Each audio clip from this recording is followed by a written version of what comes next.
Gledate oddajo Klepet ob kavi. Hvaležno pozdravljeni, dobrodošli. Ja, zanimivo tematiko imamo danes na jedilniku in sicer nič ne bomo kuhali, ampak pogovarjali se bomo o tem, zakaj človek postane zloben.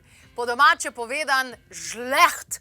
Odkot izvira ta žlehtnoba, kako bolje razumeti žlehtne ljudi, kako mogoče razumeti svojo lastno zlobo, a je to mogoče kakšen obrambni sistem ali karkoli podobnega, ali pa kako enostavno funkcionirati, nekateri morajo celo živeti z zlobnimi ljudmi. V moji družbi iminentna gosta, lepo pozdravljena, dobrodošla, dr. Petrovc in pa Marjan Ogorevc. Hvala lepa, da sta se danes oglasila. Malo taka drugačna tematika, ne? Ne govorimo ravno o tem, da je nekdo žleht ali pa zloben. Marjan, a dejansko obstajajo ljudje, ki so žleht ali zlobni, ali je to samo naša projekcija? Se pravi, je problem v nas, da mi vidimo nekoga, da je žleht pa zloben, govorimo pa v bistvu o sebi. Eno in drugo. Torej, obstajajo ljudje, ki drugim škodujejo, zavestno škodujejo, tem bi lahko rekli, da so zlobni, ampak mi pa jim moramo v sebi imeti del zlobe, da jih lahko sploh prepoznamo.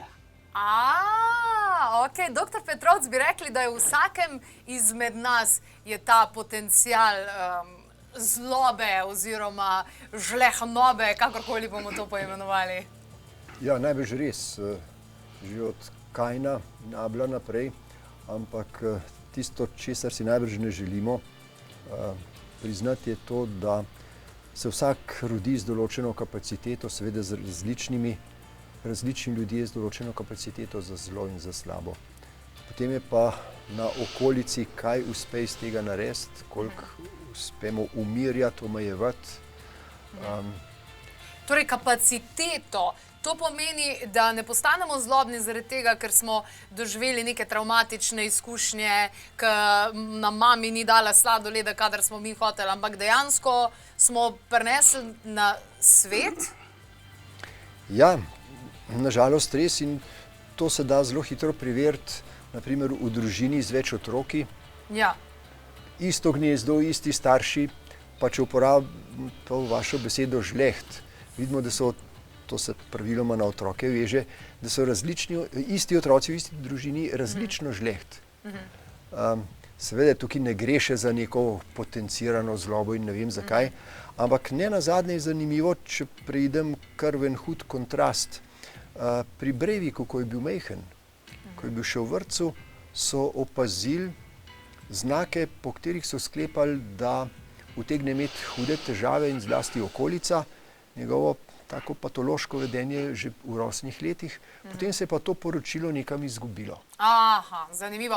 Marjan, iz ezoteričnega vidika, zdaj smo slišali, dr. Petrovc je rekel, ja, nekaj prinesemo, ne sabo, ampak iz ezoteričnega vidika lahko prinesemo neko potencial zlobe sabo, v tem smislu, da rečemo, Adolf Hitler je v prejšnjem življenju doživel nekaj groznega in zdaj neki moj... Ja, torej, to, kar dr. Petrovc govori, da nekaj prinesemo s sabo, temu jaz rečem, prinesemo s sabo evolucijsko doseženo raven zavesti, ki nam tukaj omogoči, da smo morda sočutni, da razumemo druge, kadar se jim dela zlo ali kadar mi delamo zlo, ne? In tisti, ki nimajo tega sočutja, tisti, ki ne razumejo svojih posledic, so, temu rečem, lahko psihopati. Torej, psihopat kot nekdo, ki ne čuti, ne razume, da pa bi to razvil naprej in mora imeti pa tudi vzgojo, prepričanja, priložnost in tako naprej, ne? Jaz bi to ponazoril z enim primerom. Zamislite si, da sedanja vladajoča, torej struktura politična, se odloči, da imamo 20.000 ljudi v Sloveniji, ki izstopajo od povprečja in so moteči za nas kulturno, versko in tako naprej. Torej moramo imeti psihopata, ki se odloči, da jih je treba jim vzeti državljanstvo. Ta psihopat mora imeti svoje satelite, ki ga ne zato, ker so psihopati, ampak zato, ker imajo korist od tega, podprejo, sprejmejo zakon, potem ga pa tisti dol uslužbenci, ki se bojijo za službe, samo sprovedejo v življenje, to pomeni, da prerežejo osebne in tako naprej, kadar ti ljudje pridejo. To je en takšen namišljen primer, ne? In dobimo potem zlobo. To pa je zloba dejansko. A pa bi kdo od vaju lahko rekel, da kaj pa politiki, mogoče, če smo že jih ravno omenili, se že v osnovi z malo več zlobe rodijo, pa morajo biti malo zlobni, ali kaj, ne vem, da lahko red delajo po državi ali pa ne red. Priložnost delati tu, zadnjič sem prebral eno iskrico, človeka spoznaš takrat, oziroma če želiš človeka spoznati, mu samo daj moč. In ta namišljen primer se je pri nas seveda v resnici zgodil več kot 25.000 ljudem. Podoben primer se je zgodil v takratni nacistični Nemčiji, ker je nek psihopat se odločil, da je toliko Nemcev hendikepiranih, da so moteče škoda za družbo, so sprejeli zakon in je delovala popolna pravna država, kjer so začeli čistiti. In to je, recimo, njim je bilo to omogočeno, nažalost v namišljenem primeru pri nas pa ne. Okay. Kaj pa, če mogoče mi te psihopate, te zlobne ljudi sploh ne razumemo in so oni v bistvu žrtve, so oni bogi, zaradi tega, ker se jim je nekaj groznega zgodil in noben ni bil, da bi jim pomagal in mami ga ni crklala in ljubčkala in objemala in vse ostalo in je to zaradi tega postalo in bi mogoče mogli te ljudi samo malo več objemati, pa bi bilo v redu. Je to... To je taka zelo razčustvovana perspektiva z zrnom resnice. Seveda se lahko marsikomu zgodi, da je pretrpel v mladosti zelo hude stvari in potem da bi iz tega, ali da bi se zlomil, ali kako na nek način ozdravil v nekem času, se rešuje tako, da podobne stvari poskuša prizadevati drugim. Ampak to ne pomeni, da se bomo zjokali ob njem, pomeni, da bomo morda razumeli te sile, ki so vplivali nanj in poskušali iz tega nekaj narediti. Onstran ali pa nad to razčustvovanostjo. Zdaj, vsak v življenju se je verjetno kdaj že na enem nivoju srečal z enim žleh človekom, zlobnim človekom, tudi če je bila to blagajničarka, čeprav vemo, da zelo malo govorijo v današnjih časih. Ampak vendarle, hodič je, če ga imaš v službi vsak dan, takega človeka, ali pa če ga imaš v isti stavbi, v istem bloku, ali pa če je to tvoj sosed, ali pa kakorkoli.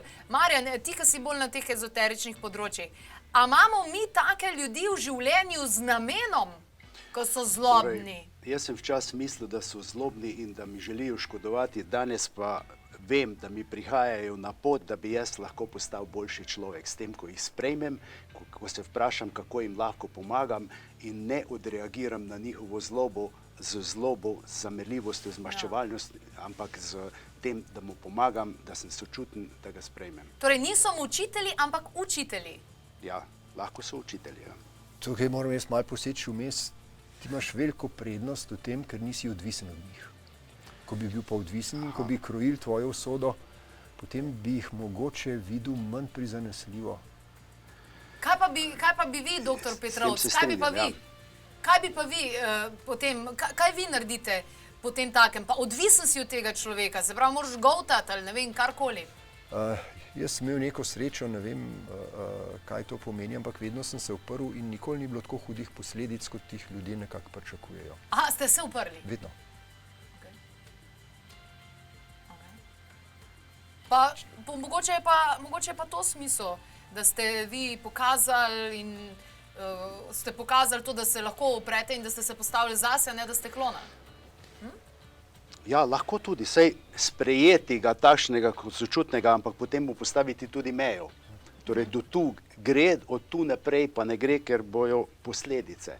To pa jasno, da je treba povedati, jasno, da je treba. Seveda, kot pravi dr. Petrovc, nisem imel priložnost, da bi takšen vplival na mojo usodo, moje življenje in verjetno bi se šele takrat bi se lahko prepoznal v tem, kako odreagirati. Eno je teoretično, eno je tam te manjše zlobe, ki jih vidimo okrog sebe, v vsakodnevnem življenju, drugo pa je resnična zloba. Tisto, ko ljudem škodujejo, bodi si s tem, da zakone sprejemajo, bodi si s tem, da preprečijo delovanje nekoga, razvoj nekoga ali pa karkoli. Verjetno eno misel oziroma en pregovor sem se še spomnila, da pot v pekel so tlakovana z dobrimi dejanji. Verjetno ti ljudje, a dejansko se zavedajo svoje zlobe, ali oni v svojem programu, v svojem modelu sveta mislijo, da dejansko dobro delajo?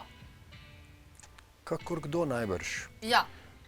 Ta pregovor, ki ste ga povedali, da je pač to tlakovano z dobrimi nameni, marsikdo morda res poskuša kaj podobnega. Tudi starši, ki zelo strogo vzgajajo otroke, pretirano strogo, naprimer za moje predstave, imajo nek cilj, da z otrok nekaj postane, da ne skrenejo na kriva pota, ampak te metode so včasih dobrem namenu. Ne? Večina teh pravi, delam z dobrim namenom, ampak ena modrost pravi, da je opica vzela ribo iz akvarija, da se ne bi utopila z dobrim namenom. Ampak dober namen je odvisen od moje ravni zavesti, ozaveščenosti, od mojega razumevanja sveta, od mojih izkušenj, ne? In v skladu s tem je dober namen. Tako tudi mnogi očetje, torej poznam iz terapevtskega dela, svojega dela, mnogi očetje vzgajajo svoje sinove špartansko, z nasiljem jih kaznujejo, da bi naredili prave moške iz njih, v resnici jih pa zlomijo. Ampak njihov namen je dober. Namen je pa in dober. če bi nekdo strani opazoval, bi rekel, da je zloben ta oče. Vendar njegov namen je dober, torej on ne razume drugače. Okay. V nadaljevanju vprašam svoja gosta tudi o tem, kako pri sebi mogoče lahko prepoznamo, kadar nas popade zloba in žlehnova in vse ostalo. Tale trenutek pa preverimo aktualne dogodke s prijaznostjo. Vabljeni na zvočno kopel za globoko celično sprostitev s terapevtskimi instrumenti, gongi, kristalne vilice, posode in še marsikaj drugega. Vabljeni torej na zvočno kopel. Podpora nosečnici strani bodočih dedkov in babic. Odgovornost in vloga babic ter dedkov v prihodu vnuka, kje je tista meja med vsiljevanjem pomoči in dejanske pomoči mladi družinici, pa tudi pravila pri vzgoji doma in pri starih starših. Največje pasti ob prihodu prvih vnukov in vnukin in najlepše darila na predavanju 18. januarja.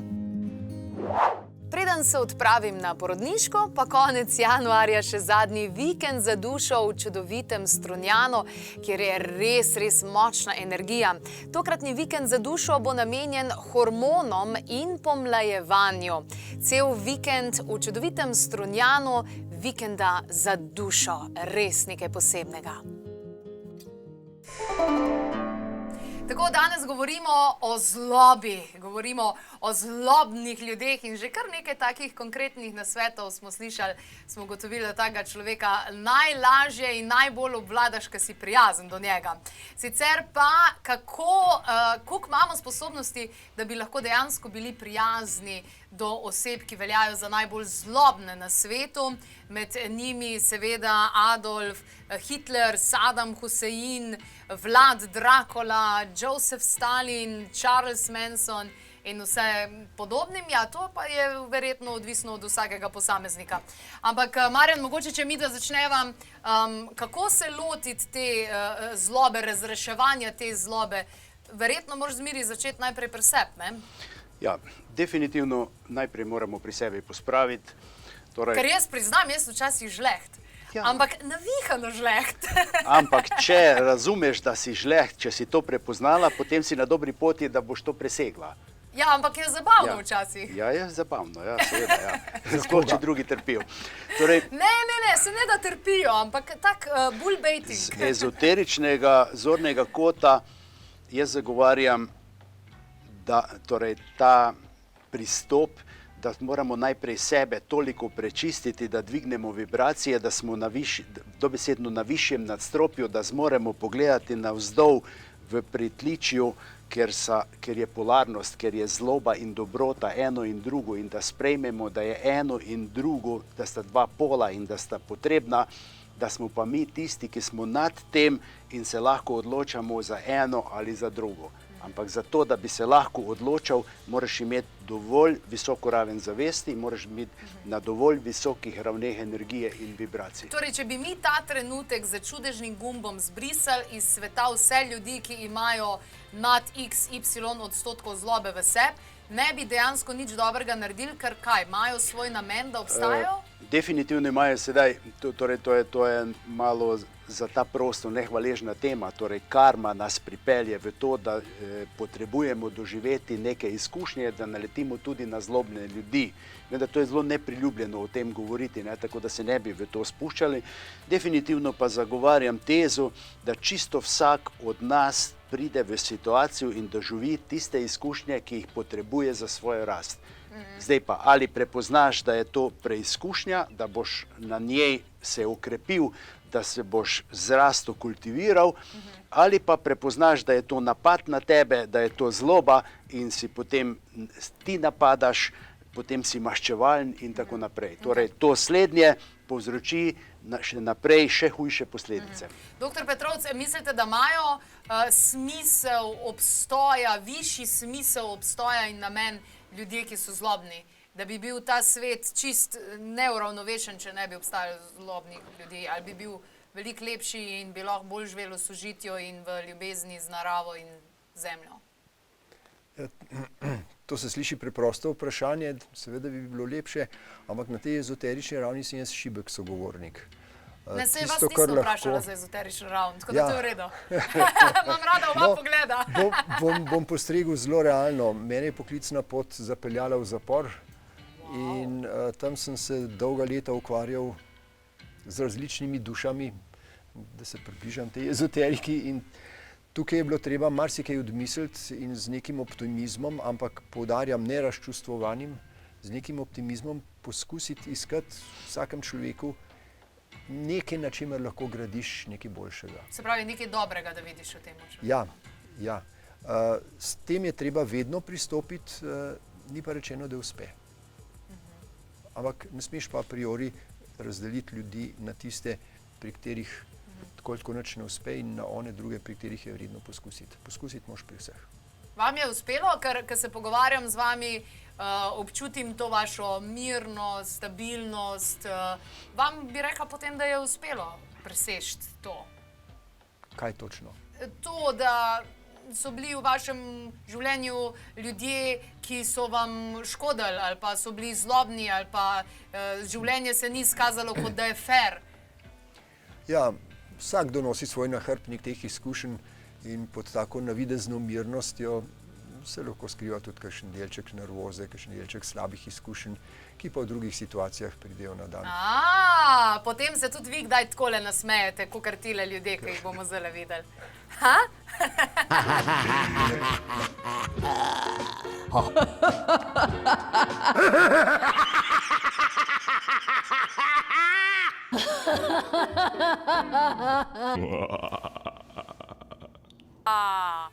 Zloben nasmeh.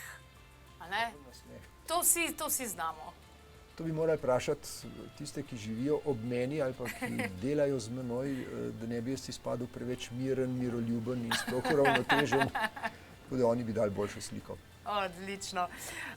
Marjan, mogoče še zgor ena kratka misel za vse ljudi, ki se počutijo kot žrtve, obkroženi s samimi žleht ljudmi na tem svetu, ki ne morejo iti v miru, niti na banko, da ne bi za šalterjem srečali enega zlobnega, ki ima poln kufer vsega. Kaj ne naredijo take ljudje? Torej, postanejo boljši ljudje in potem bojo živeli v drugem filmu, kjer pa taki ne obstajajo. To si pa toliko simpel povedal, res. Ja, simpel je, to je pa najbolj lahka zadeva. Ja, ni najbolj lahka, je pa po moje ena od poti, da postanem boljši, da sem bolj toleranten. Kaj je prvi korak boljšega človeka? Da se zavedam, da nisem najboljši. Okej, to je pa dobro, Ja, to je prvi korak. Odlično. Marjan, dr. Petrovc, najlepša hvala za tale pogovor. Kaj pa vi, kaj zase menite? Niste, kdaj niste? Zdaj ste dobili kar nekaj kosti za glodati in poglodajte jih še danes.